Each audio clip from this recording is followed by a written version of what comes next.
नमस्कार दोस्तों, मेरा नाम शुभम शर्मा है और इस वीडियो में आपका स्वागत करता हूं। आखिर अग्निपथ स्कीम है क्या और क्यों इसको लेकर पूरे देश में इतना विरोध हो रहा है, आइए जानते हैं इस वीडियो में। पहले जो युवा भारतीय सेना में सेवा करना चाहते थे वो भारतीय सेना की जो भर्तियां होती थी उसके तहत भारतीय सेना में जाते थे, लेकिन अभी वो सारा चेंज होने वाला है और अब इन सब को अग्निपथ स्कीम के अंतर्गत ही भारतीय सेना में जाने का मौका मिलेगा। इस स्कीम के अंतर्गत जो भी युवा 17.5 साल से लेकर 21 साल तक के हैं वो इस भारतीय सेना या आर्म्ड फोर्सेस में जा सकते हैं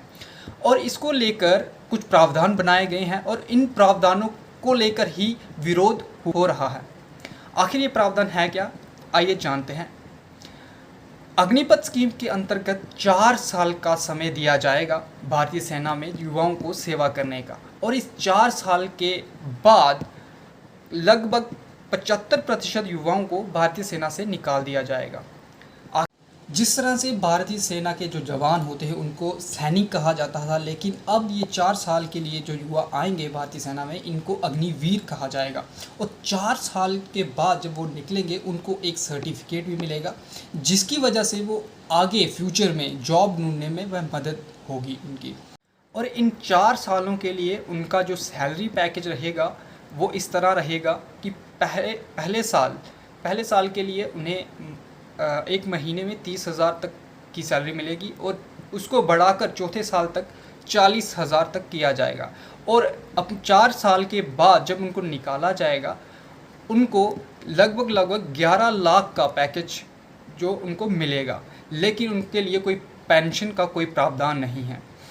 अब जो बचे 25% युवा हैं वो आगे भी भारतीय सेना में कंटिन्यू अपनी जॉब करेंगे और अब हर एक स्कीम के कुछ एडवांटेजेस होते हैं, कुछ डिमेरिट्स होते हैं, तो आइए जानते हैं पहले इसके एडवांटेजेस। सबसे पहला फ़ायदा इसका ये होगा कि कुछ लोग जैसे बहुत सारे युवा होते हैं वो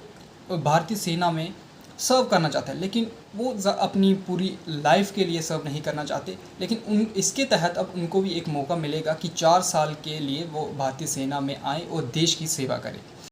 दूसरा, फाइनेंशियली भी उनको बहुत सहायता मिलेगी क्योंकि 4 साल का ये टाइम पीरियड कुछ ज़्यादा नहीं होता और इस 4 साल के टाइम पीरियड के अकॉर्डिंग उनको जो पैसा मिल रहा है वो एक अच्छा अमाउंट है। तीसरा, भारतीय सेना जैसे एक डिसिप्लिन्ड ऑर्गेनाइजेशन में काम करने के बाद जो स्किल सेट वो वहाँ से सीख के आएंगे वो आगे भी कंटिन्यू करेंगे। इससे भारतीय सेना को भी काफ़ी फ़ायदा होगा क्योंकि जो एवरेज एज है जो 32 से घटकर 26 साल हो जाएगी, इससे भारतीय सेना और ज़्यादा एफिशिएंटली काम कर पाएगी। जिस तरह से विरोध हो रहा है तो उन पॉइंट्स को भी जान लेते हैं कि क्यों इसका विरोध हो रहा है, क्या इसके डीमेरिट्स हैं। सबसे बड़ा कारण जिसकी वजह से ये विरोध प्रदर्शन हो रहा है वो है कि 4 साल के बाद जब उनको निकाल दिया जाएगा तब उनके भविष्य का क्या होगा। युवाओं के ये सवाल है कि 4 साल सेवा करने के बाद जब उनको निकाल दिया जाएगा और 11 लाख की जो आर्थिक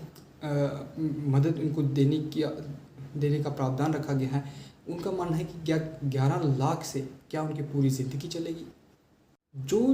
युवा 10वीं पास करके सेना में जाएगा और वो 21 साल की उम्र में रिटायरमेंट उसकी हो जाएगी, जब वो बाहर जब नौकरी ढूंढने जाएगा क्या उसकी वो क्वालिफ़िकेशन होगी, क्या उसको नौकरी मिल पाएगी, ये भी एक बड़ा सवाल है और इसको लेकर भी विरोध प्रदर्शन हो रहा है। आप क्या सोचते हैं स्कीम के बारे में, आप ज़रूर कमेंट्स में बताइए और ऐसी ही इंटरेस्टिंग वीडियोस के लिए इस चैनल को सब्सक्राइब करें। धन्यवाद।